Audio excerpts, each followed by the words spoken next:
Hey everyone, Neil Carlson here at Bergeson Nursery by Fertile, Minnesota. Joining me is Joe Bergeson.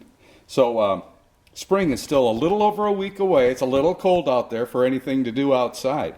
But is there anything gardeners who have the itch can start doing right now? Well, yeah, you can start some seeds now if you're willing to do that. We're already transplanting pansies and petunias.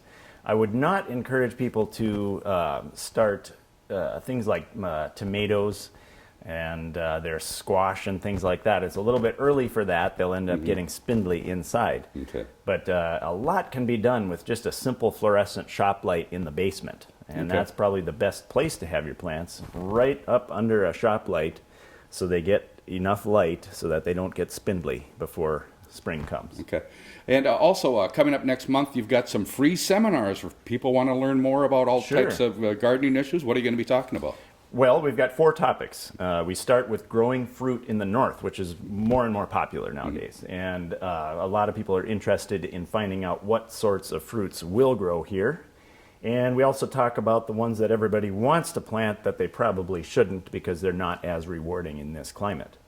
After that, trees and shrubs for your yard. How to just work with the basics, the things that work, and the basics of yard design and landscaping up around your house. We like to focus on varieties of plants that we know will perform in this area and let people know what they are.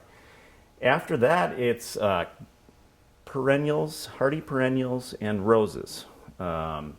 That is a big topic that I squished together into one seminar. I love talking about hardy roses, but they, in our neck of the woods, kind of function as a perennial by dying close to the ground and then coming up from there. So we talk about them at the same time as the perennials. And I'm assuming you guys would rather sell the annuals or whatever, but a lot of people like to get the perennials. I don't care what I sell, as long as I'm selling plants. I love perennials, the fact that they come back year after year. Now, we like to say a perennial is a plant that might come back next year. In this harsh Minnesota weather, there are some that just sometimes don't make it. There's the whole spectrum from almost completely reliable to ones that are just not as reliable and more likely to die out, but they're still fun to plant for some people. And then the final seminar is the annuals. That's how you get color all summer long.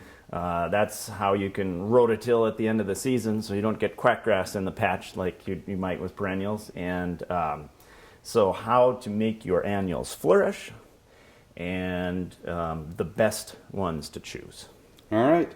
Okay, some free seminars coming up here at Bergeson's Nursery near Fertile, Minnesota next month. We'll have a link to that online so you can get specific dates and times and so on. Near Fertile, Minnesota, I'm Neil Carlson reporting for iNews.tv.